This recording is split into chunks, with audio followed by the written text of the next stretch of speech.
Welcome to the channel, my friends. These are my oceans and I am the ruler of them. My name is Loki and let's get started with today's story. Today's story will be about a cleric outsmarting a DM and ending their campaign.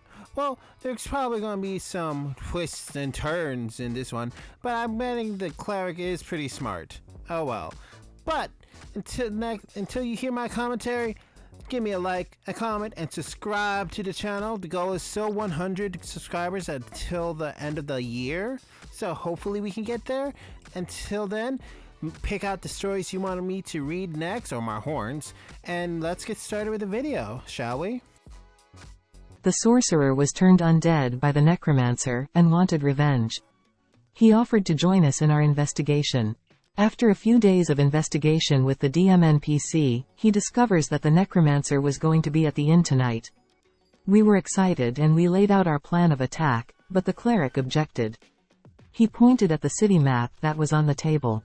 Cleric, we are not prepared for this attack.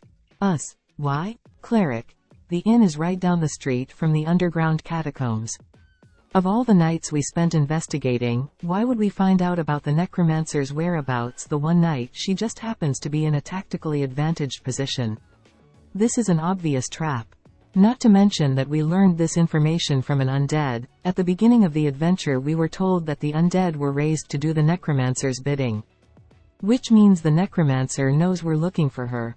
Things just got complicated. We experienced a total party brain whiplash. It seemed so obvious when he said it. That's why the cleric is our brain. We were so swept up in the information that we didn't think about why we received the information that we did. The DM took a long bathroom break. I felt bad for the DM, then we resumed the session when he came back. Meanwhile, in the game, sorcerer entering the room. Turns out he had heard everything. Sorcerer, I'm on your side, we need to move fast to the inn, we don't have time for these fights. Everybody immediately disagreed, instead asking how we can trust an undead when he admitted it was the necromancer that turned him. He just repeated his backstory about how he was killed and raised as an undead, but added that he retained his free will. This explanation didn't convince us, so the DM called the end of the session. It wasn't a bad time to end the session. We'd been going for a few hours at that point, so we all packed up and prepared for session 2. Part 2 is posted now. Our tale begins with our troop of bored friends. Our regular DM wanted a break, and as nobody else wanted to DM, we stopped playing D&D for a long time. Eventually, 2 of our friends introduced someone who would become our new DM.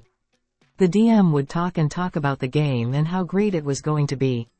Over text, and when we met up to play, he would talk about how great his world building is, how great the story he has planned is, and that the plot twist at the end will shock everyone.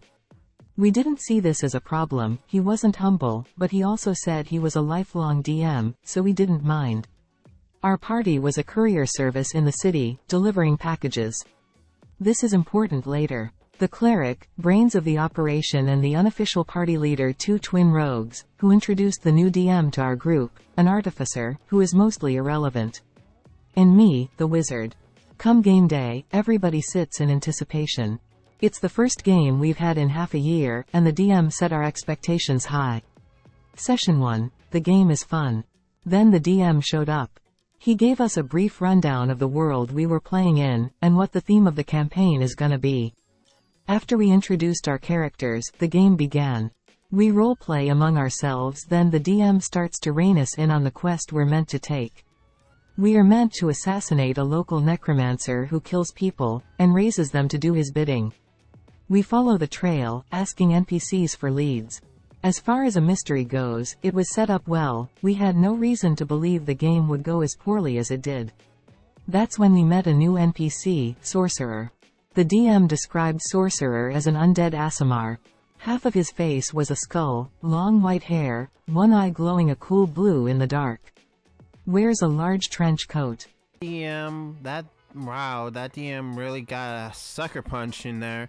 I would think he was really hoping that the players didn't notice that the Aasimar sorcerer was actually the trap all along, because insert trap, it's a trap here.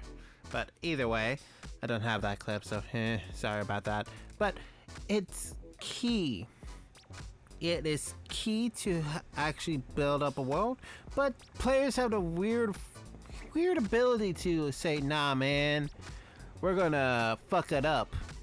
Because there's so many stories of people just messing around in D&D, which I find hilarious and funny at the time, but oh gosh, that it's like, why are you doing this? Why are you murder hoboing? Or why are you just not going with what I say? The story is right there in front of you.